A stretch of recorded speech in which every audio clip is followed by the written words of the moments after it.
Starczy tych wszystkich crossoverów udających terenówki, jak i auta rodzinne. Dzisiaj prawdziwy SUV rodzinny. Duży, przestrzenny, dający frajdę z jazdy i nawet nie palący tak dużo.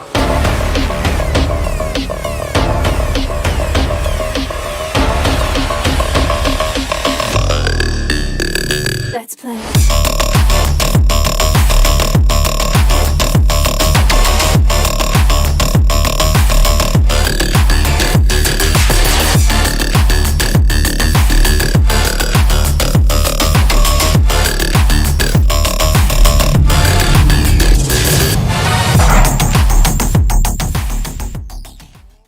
BMW X3 trzeciej generacji z 2018 roku. Nie bez powodu to właśnie ten model i ten egzemplarz podajemy jako przykład SUV-a rodzinnego.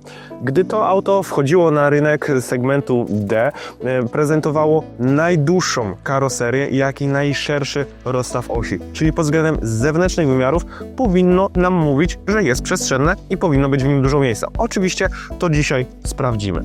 No ale jak auto rodzinne, no to przede wszystkim bezpieczne. No właśnie, duże, masywne auto, które jest wyposażone w mnóstwo najróżniejszych asystentów, którzy mają nas wspierać, jak i do tego wszystkiego informacje, które mają nas, systemy, które mają nas informować o tym, co się dzieje wokół nas na drodze.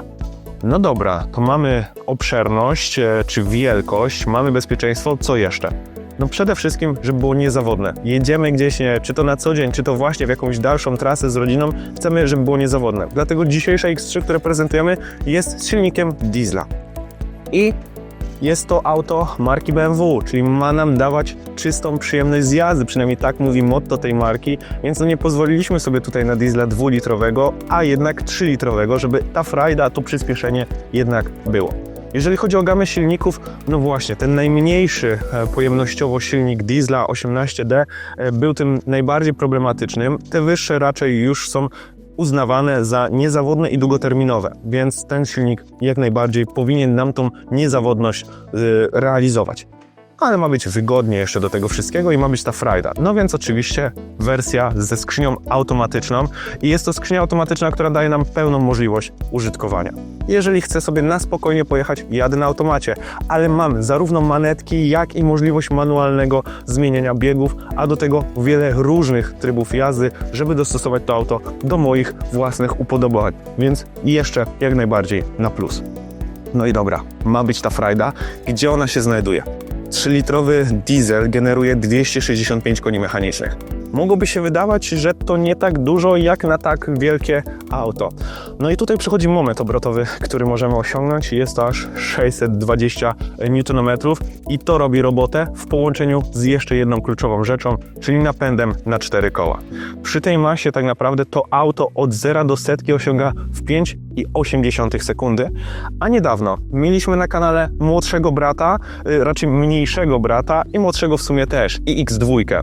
No właśnie, trochę cięższy, no bo elektryczny, natomiast z dużo większą ilością koni mechanicznych, no i jakiś silnik elektryczny, czyli to przełożenie powinno być szybsze, a osiągał setkę w 5,6 sekundy. I tu jest właśnie pokaz, że proporcja newtonometrów, koni mechanicznych, czyli osiągów oraz masy jest bardzo kluczowa.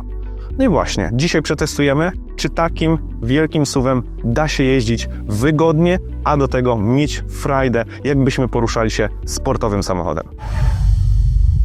Jako że jest to model marki premium, on ma nie tylko jeździć, ale również wyglądać. I co tutaj wpływa nam na ten wygląd? Przede wszystkim ten egzemplarz jest w wersji Luxury Line wyposażony właśnie dzięki temu we wszelkie dokładki chromowane. Czy to zaczynając od grilla przodu tutaj naszego pojazdu, jak i wszelkie dokładki wokół całej karoserii, czy też obramowania szyb. No ale do tego wszystkiego dochodzą felgi. Felgi często bardzo mocno wpływają na odbiór auta, no i też duże auto, to i felgi muszą być duże. 20-calowe grafitowe felgi, które dodają tego pazura. No oczywiście, to auto nie będzie najsmuklejsze i wyglądało jak sportowe auto torowe, ale właśnie to jest to połączenie. W momencie, w którym ja chcę jako fan motoryzacji jeździć autem rodzinnym, a jednocześnie chcę mieć tą frajdę i chcę, żeby to auto się prezentowało. BMW, przynajmniej w tym modelu, wie bardzo dobrze, jak to zrobić.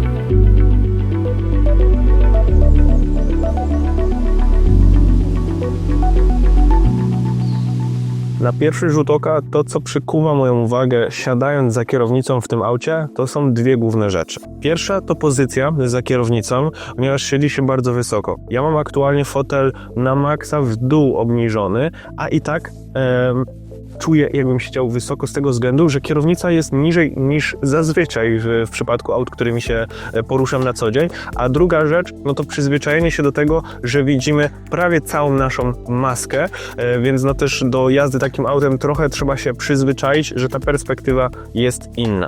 Natomiast to, co najbardziej mnie przytłoczyło w momencie wsiąścia do tego auta, to ilość przycisków, która tu wszędzie się znajduje. Bo tak naprawdę, choć 2018 rocznik, to widać tutaj jeszcze pewne korzenie X3, czyli jeszcze całe manualne sterowanie naszym radiem razem z czytnikiem płyt, czy też możliwością zapisywania sobie pod przyciskami konkretnymi naszych ulubionych stacji radiowych, no i wszelkie przyciski do właśnie wysuwania płyty, przełączania muzyki, czy też poszukiwania najbliższych fal radiowych. No a do tego wszystkiego dochodzi dolny panel, który jest znowu szerokim panelem klimatyzacji, a zwłaszcza, że on jest w tym modelu bardzo bogaty.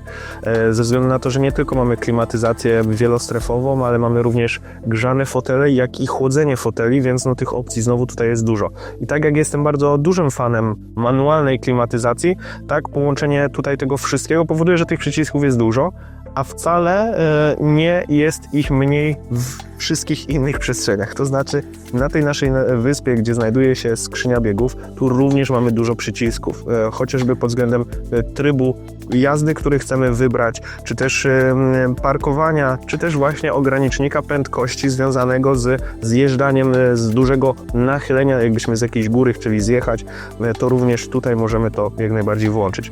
Oczywiście ręczny, elektryczny czy auto hold, no ale właśnie, choć ekran jest dotykowy, to mamy jeszcze to znane w BMW kółko, które ja bardzo lubię stosować, żeby nie szukać po panelu, kiedy jadę, tylko łatwiej po prostu się poruszać tym kółkiem. No ale wokół tego kółka są kolejne i kolejne przyciski. One akurat mają nam ułatwiać poruszanie się po tym całym panelu, tak, żebyśmy szybko mogli przejść do menu, mapy, czy opcji, czy też mediów. Natomiast no naprawdę potęguje się ilość tych przycisków, a mamy jeszcze wielofunkcyjną kierownicę i na lewo cały panel świateł, jak i obsługi również okien, lusterek i tak dalej. Więc tak naprawdę tych przycisków trzeba się na początek trochę nauczyć, ale to jest oczywiście mały minus, że jest ich tak wiele, ale no z drugiej strony to pokazuje, jak zróżnicowane ustawienia, opcje mamy w tym samochodzie, jak wiele rzeczy tutaj możemy dostosowywać. I to jest rzecz, która przykuwa szczególnie moją uwagę pod względem, gdy już jedziemy, ale o tym myślę, że szerzej opowiem, jak już pojedziemy, trochę się przejechać, zobaczyć, jak tym autem się jeździ, ponieważ każdy asystent, który jest nawet na kierownicy jako szybki wybór, w ustawieniach mogę go dostosować w najróżniejszy sposób, czy to odległości, czy to prędkości, czy też dźwięków, rodzaju wibracji. No możliwości dostosowania jest dużo. Ale dobra, wróćmy do tego, jak tu się siedzi z przodu. Jeżeli chodzi o kierownicę wielofunkcyjna, klasyczna pod tym względem, że po lewej stronie mamy wszelkich asystentów, tak jak wspomniałem, po prawej wszelkie multimedia. To, co jest ważne pod względem wygody jazdy automatem i co jest tutaj zapewnione, mamy manetki, dzięki czemu możemy łatwo zmieniać sobie biegi, kiedy tego potrzebujemy, ale również to, co mnie zaciekawiło, to fakt, że możemy również zmieniać tutaj biegi, natomiast one nie są na trybie manualnym do zmiany, tylko musimy włączyć tryb sport, aby następnie móc zmieniać. I to wydaje mi się bardziej sensowne. Po prostu w momencie, w którym chcemy pojechać trochę po swojemu, żwawiej, no to włączamy tryb sport i to my decydujemy o biegach. A niestety z dużej części aut jest na odwrót, czyli ja mogę manualnie zmieniać tylko i wyłącznie na D, a jak włączam sport, to już jest mi odbierana ta kontrola, a przecież to właśnie wtedy chcę się pobawić trochę bardziej aspektem sportowym. No ale dobra, o jeździe, o tym trybie sportowym sobie powiemy, jak się jeszcze siedzi pod względem wygody. Fotele, no mamy tutaj skórę ze względu na ten pakiet, o którym wcześniej wspominałem. Fotele bardzo wygodne. Dobrze, że są wentylowane, no bo przy skórze no to po prostu nawet bez tych grzanych foteli szybko robi się ciepło. no ale właśnie, w razie czego są wentylowane czy też grzane w zależności od tego, jaką mam pogodę. Dostosowujemy je elektrycznie, mamy przyciski, którymi możemy wszystko dostosować, czy też lędźwie, oczywiście przód, tył, nachylenie, również oparcia, czy też naszych zagłówków, ale również mamy tutaj, możemy wysunąć sobie przestrzeń na podparcie naszych ud, nóg, żeby było po prostu wygodniej. Możemy to również dostosować, to akurat już w formie manualnej. Naprawdę dużo się tutaj dzieje, natomiast mimo to jest wygodnie i jest dużo przestrzeni. Tutaj pod roletą znajduje się cały panel z indukcją, z gniazdami USB, czy też cup holderami i fajnie, chyba że one znajdują się właśnie w tej pozycji, gdzie łatwiej mi sięgnąć ręką po kubek, niż często te cup holdery, które są tutaj wysuwane wręcz tuż pod mój podłokietnik, przez to no, zawsze jest dużo większe ryzyko, żeby to szturchnąć, a tak jest to zdecydowanie bardziej intuicyjne. Podłokietnik nie ma dostosowania zarówno przód, tył, czy też góra. To jest mały mankament, ale jest przynajmniej dobrze usytuowany, przynajmniej dla osoby o moim wzroście jest on akurat w tym odpowiednim miejscu. Jest bardzo długi i obszerny, co również daje ten komfort.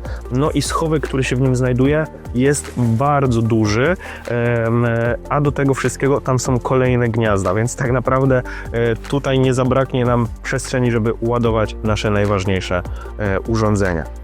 Nagłośnienie, które również tutaj jest zamontowane, daje frajdę nie tylko pod względem właśnie wygody, ale również, żeby zadbać o te aspekty muzyczne.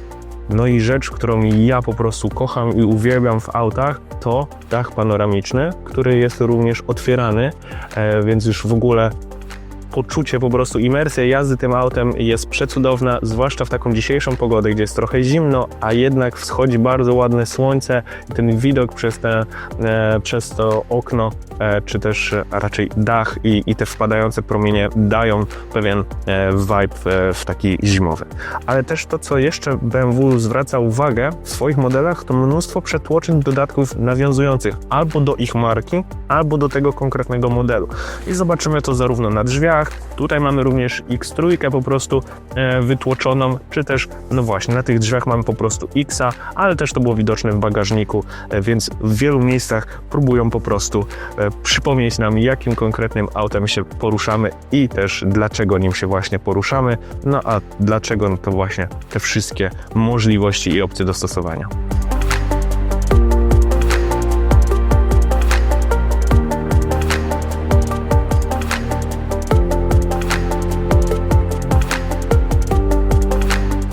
Pozostało sprawdzić, czy z tyłu też jest wygodnie. Z przodu jak najbardziej. Jak to wygląda z tyłu? Powiedziałbym, że zależy gdzie tak naprawdę, bo jeżeli chodzi o nasze buty, stopy, to tutaj jest bardzo dużo przestrzeni i bardzo wysoko. Często w mniejszych SUV-ach, czy też generalnie takich autach codziennych, ta przestrzeń pod fotelem jest bardzo ciasna, także wkładać tam nogi to trochę strach, czy nam ich nie przydusi. Natomiast, no nie wiem po co, w tak fajnie wyposażonym aucie, po co tu jest plastik twardy, ten taki, no chamski po prostu plastik, który powoduje, że nawet jeżeli ja dosyć lekko stykam się z tymi fotelami, więc teoretycznie osoba w moim wzroście nawet mogłaby wygodnie z tyłu tutaj pojechać, to jest nagle wbijający się plastik w kolana. Jakby tego nie było, jakbym czuł tylko te części, które są właśnie tak jak tutaj skórą obszyte, to wszystko byłoby idealnie. A tak mamy dosyć duży minus, jakim jest po prostu to pokrycie z tyłu plastikiem. Mamy siatki, więc oczywiście no, w razie czego coś tutaj przechować można jak najbardziej. Jeżeli chodzi o przestrzenie w drzwiach, jest bardzo głęboka. Może nie jest jakoś bardzo długa, obszerna, natomiast bardzo głęboka, dużo rzeczy można tu włożyć. Butelkę bardzo, zarówno małą, jak i dużą, myślę, że nawet duży termos z herbatą w dzisiejszą pogodę również byśmy tutaj na spokojnie zmieścili. No to, co już jest bliższe oczywiście marce premium, no to też panel sterowania klimatyzacją z tyłu. To już nie jest tylko nawiew, który leci tak, jak ktoś nam z przodu ustali. Mamy tutaj swój panel, taki mini, który sami dostosowujemy, gdzie nam ma wiać, w jaką temperaturę, ale również tylnia kanapa również jest podgrzewana, czyli też duży plus, jak jedziemy gdzieś zimą wszyscy razem, to nie tylko tak, że kierowca może skorzystać, bądź ewentualnie też pasażer z przodu, ale wszyscy możemy sobie te fotele podgrzać.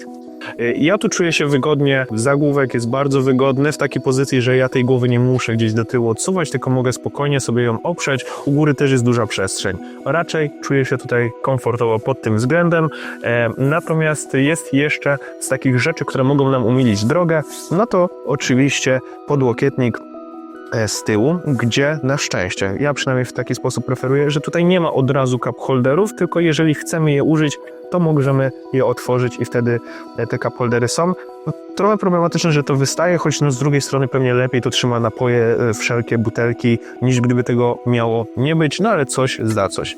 Natomiast jeżeli byśmy chcieli cokolwiek przewozić, a raczej takim autem, jak mamy też napęd 4x4 i jest ono duże i ma być rodzinne, to pewnie byśmy chcieli pojechać na narty, czy też na jakieś inne sporty zimowe, no to warto byłoby mieć tutaj przestrzeń po środku.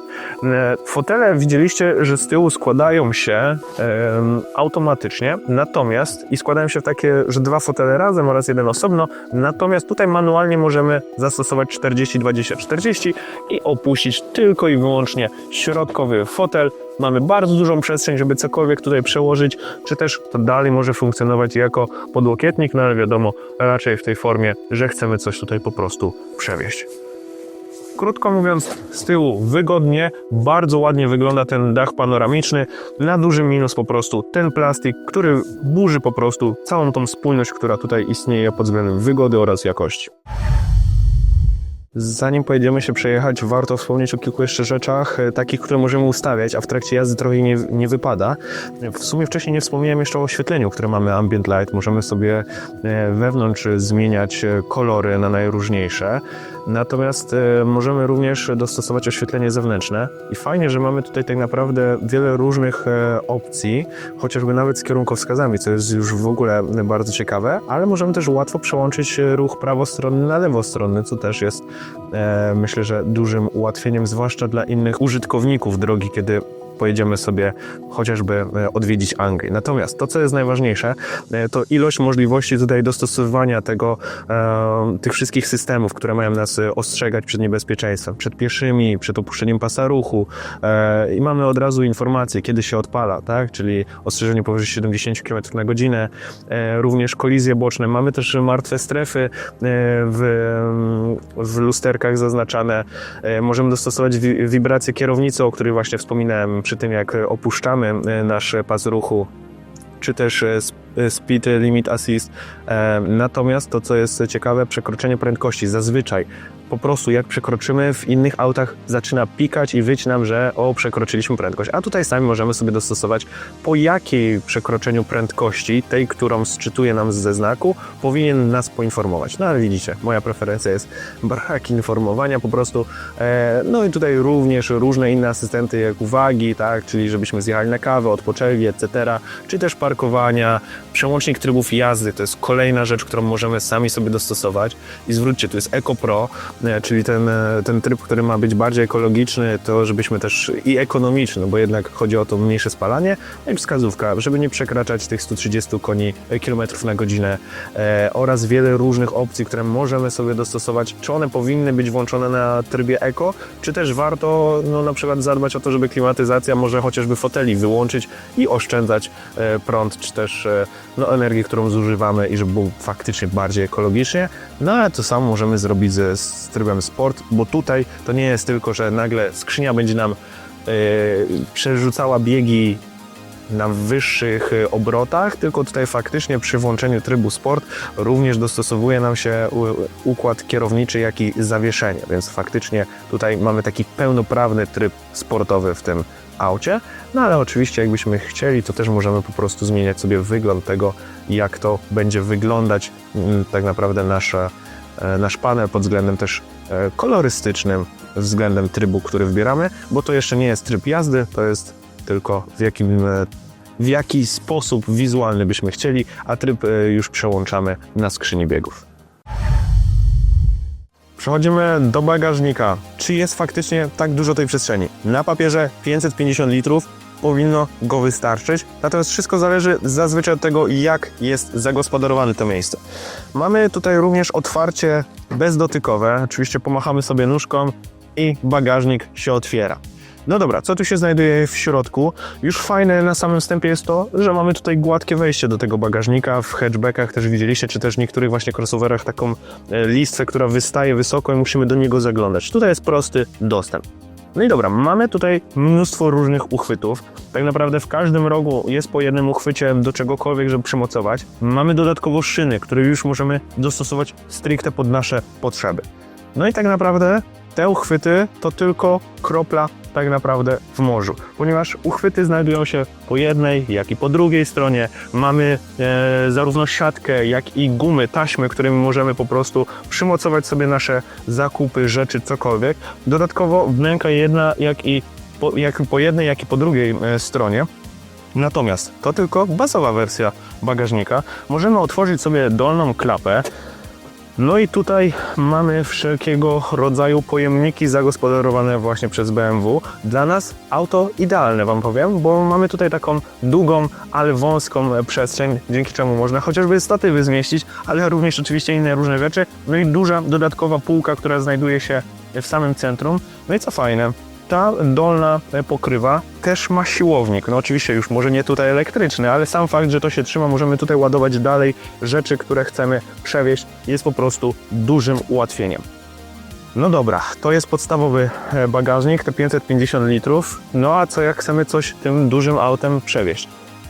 Cudownie, nie musimy się w ogóle trudzić z rozkładaniem foteli. Mamy przycisk i fotele same się opuszczają, ale nie drastycznie szybko i walą po prostu nam o kanapę, tylko również mają swoje hamulce, przez co ten ruch tak naprawdę jest dosyć powolny. No i co najważniejsze, jak fotele się składają, ma być linia prosta, bo jak chcemy coś dużego, twardego przenieść, czy chociażby ktoś chce meble z Ikei przewieźć, no to oczywiście jak najbardziej ta płaskość nam po prostu ułatwia transportowanie czegokolwiek. No i tutaj już robi się bardzo dużo przestrzeni. Wystarczyłoby jeszcze wyjąć roletę i mamy przeogromną przestrzeń, ponad 1600 litrów, więc naprawdę dużo się tutaj już zmieści. No i jeżeli chodzi o zamknięcie bagażnika, przycisk mamy elektryczny, ale zamknąć też możemy pomachaniem, ale trzeba jeszcze trafić w czujnik, więc ja użyję przycisku.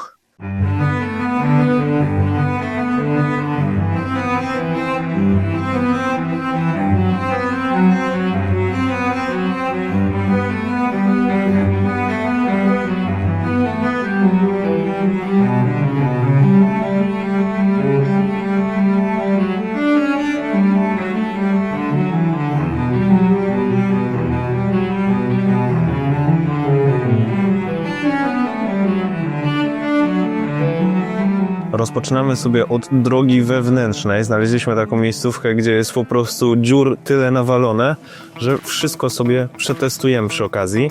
Tu wyświetlam wskaźniki sportowe. One aktualnie nie są aż tak interesujące dla nas, natomiast mamy również podgląd X-Drive. I to już jest trochę ciekawsze, bo pokazuje, jakie jest pochylenie naszego pojazdu. I wjeżdżając w dziurę, widzimy zarówno przód czy tył, w którą stronę, jak bardzo, ile stopni, ale też w poprzek, co bardziej nas pewnie będzie interesować, gdybyśmy faktycznie gdzieś chcieli w tym off-road pojechać. No ale też po tych dziurach czuć, że po prostu nami nieźle rzuca, nawet przy takiej bardzo niskiej prędkości. Zawieszenie jest twarde, czujemy wszystko. Szybka przebitka, bo jestem właśnie na zjeździe, gdzie akurat stoimy pochyleni. I zobaczcie dokładnie, jak auto jest pochylone przód, tył oraz bokiem, oraz grafika ilustrująca nam, jak to wygląda. Widzimy też te wskaźniki sportowe. No na razie idziemy sobie na komforcie.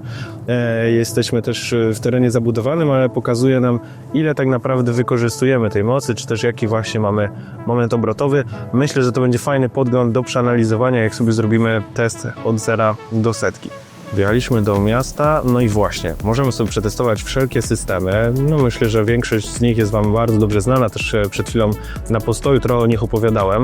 Natomiast to, co jest bardzo ciekawe, w momencie, w którym chcę włączyć tempomat, podświetla mi się tutaj znak, że aktualnie jest ograniczenie 50 i jeżeli potwierdzę strzałką do góry, to właśnie dokładnie taką wartość, jaką jest ograniczenie, ustawimy sobie tempomat czy też ogranicznik, więc fajnie, bo automatycznie możemy ustawić tyle, ile samochód sczytał ze znaku, jakie jest aktualnie ograniczenie. Nawet jeżeli my gdzieś przegapiliśmy, to samochód nam podpowiada nie tylko jakie jest, ale automatycznie możemy to ustawić. Oczywiście, gdybym chciał inne, wystarczy, że pominę ten krok i zacznę sobie dodawać tyle, ile tego będę chciał, czy to w górę, czy też w dół, więc jest to wszystko bardzo, bardzo intuicyjne. No mamy też asystenta pasa ruchu, czy też kierownicy pod względem tego, że gdy tylko najedziemy na linię, on będzie nas trzymał w ramach no właśnie naszego pasa ruchu i będzie nas wspierał.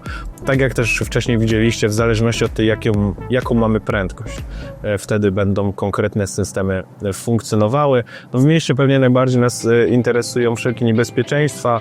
Mamy wykrywanie pieszych, rowerzystów, czy też po prostu niebezpieczne punkty zbliżające się do pojazdu.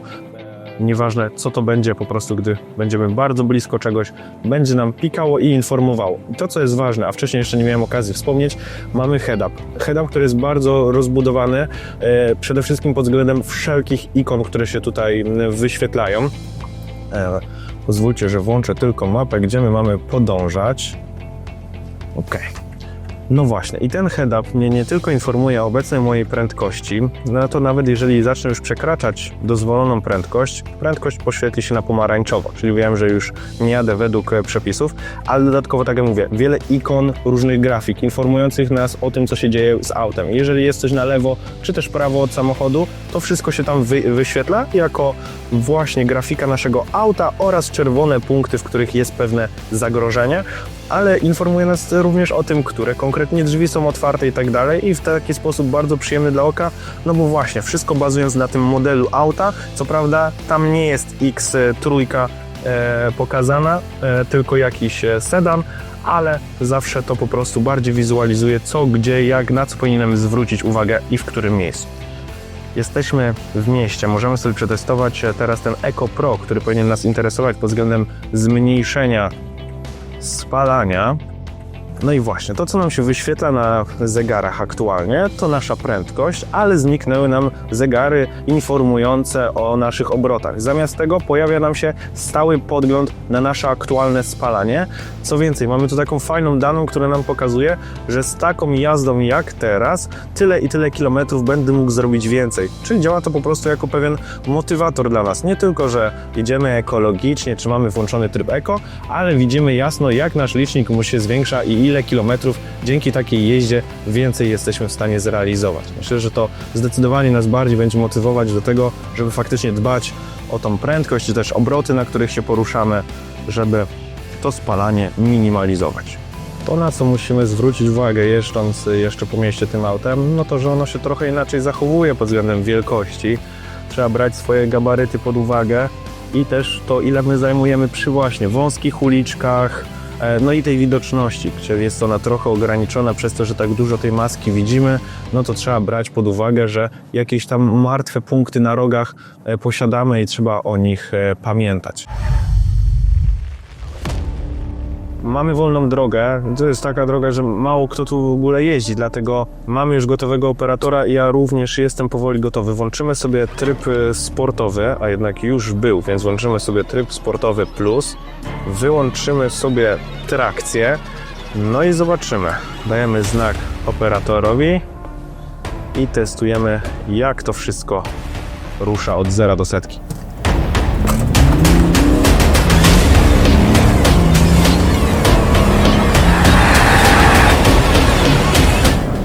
Czuć napęd 4x4, po prostu ten moment zrywu, kiedy jest chwila zawahania i nagle po prostu pełna moc. Aż powiem Wam szczerze, że nie zwróciłem kompletnie uwagi, jak to wyglądało z naszymi wskaźnikami sportowymi, ale to już myślę, że na wideo sobie zobaczę, jak to dokładnie wyglądało. Let's play.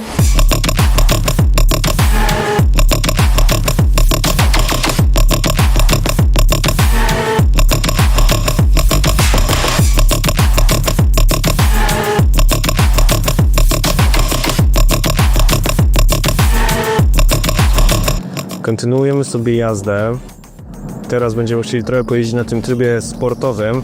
Ja już troszkę się najeździłem, ale żeby pokazać Wam, jak to mniej więcej wszystko funkcjonuje i czy faktycznie można mieć z tego frajdę. No 0 do setki widzieliście, zaraz wjedziemy sobie za teren zabudowany. To, co jest ciekawe, to jest diesel, no 3-litrowy, ale przez to, że tutaj jest 6 cylindrów, to auto przy przyspieszaniu naprawdę dobrze brzmi, zwłaszcza jak na diesla, nie? Więc to już jest w ogóle na plus pod względem przyjemności jazdy tym autem, też słuchowo, bo jednak można mieć SUV-a rodzinnego w dieslu, który nie będzie palił może aż tak dużo, a jednak coś tam sobie mruczy. Dobra, tryb sportowy mamy. Zobaczymy na tyle, ile będą tu przestrzenie do tego, żeby sobie trochę pojeździć. Niestety już widzimy przejście dla pieszych, więc trzeba zwolnić, ale zaraz powinno być już całkowicie teren niezabudowany, więc on momentalnie przyspiesza, a do tego z dużą prędkością możemy gładko sobie wchodzić w zakręty i on się cały trzyma. Oczywiście nami trochę gdzieś tam rzuci z tego względu, że jest ten pochył, ale auto po prostu no jakby się kleiło do drogi, a jednak no prawie 2 tony swojej masy, no może też to prawie 2 to też dużo powiedziane, 1800 kg około, natomiast no wysokościowo-gabarytowo to jest duże auto, a jednak i fajnie się zbiera, i dobrze się kładzie do zakrętów, bardzo przyjemnie się tym po prostu jeździ.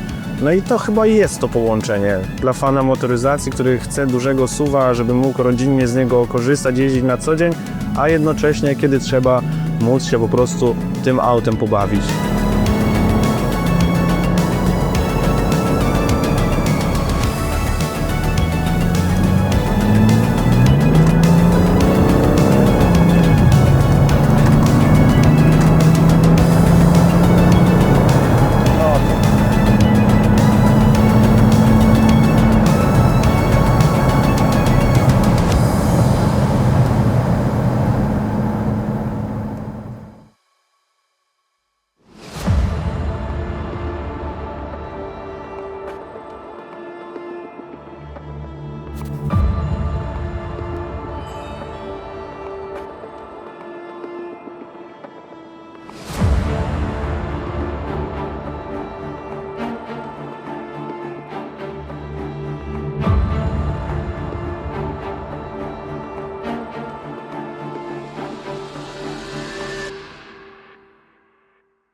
Na koniec trzeba było trochę go zabłocić i stestować ten napęd 4x4. Oczywiście to nie są skrajne warunki, to nie jest jeszcze ten najstraszniejszy śnieg czy też lód jadąc tym autem w góry. Natomiast myślę, że po dzisiejszym odcinku wiecie przynajmniej jak wielozadaniowe jest to auto. A jeżeli szukacie właśnie dużego, rodzinnego auta, które może dawać frajdę z segmentu bardziej premium, na którego niestety bądź stety trzeba trochę więcej wyłożyć, zastanówcie się nad BMW X3. Oczywiście gama silników tutaj jest obszerna, może bardziej benzyna Was interesuje, a może jeszcze mocniejszy diesel niż 3-litrowy, bo i 4-litrowe również są w ofercie. SUV, który w końcu jest wielozadaniowy i który faktycznie jest autem rodzinnym. Mam nadzieję, że ten odcinek również Wam się podobał. Trochę inne auto niż poprzednie, choć znowu wracamy po krótkiej przerwie do BMW. Jeżeli podobał Wam się ten materiał, zostawcie łapkę w górę, dajcie znać w komentarzu, co uważacie o tej X3. Może ktoś z Was nią porusza się na co dzień oraz co uważacie o tym odcinku, co byście poprawili, a może co Wam się podoba. No i co? Do zobaczenia już niebawem z kolejnym samochodem.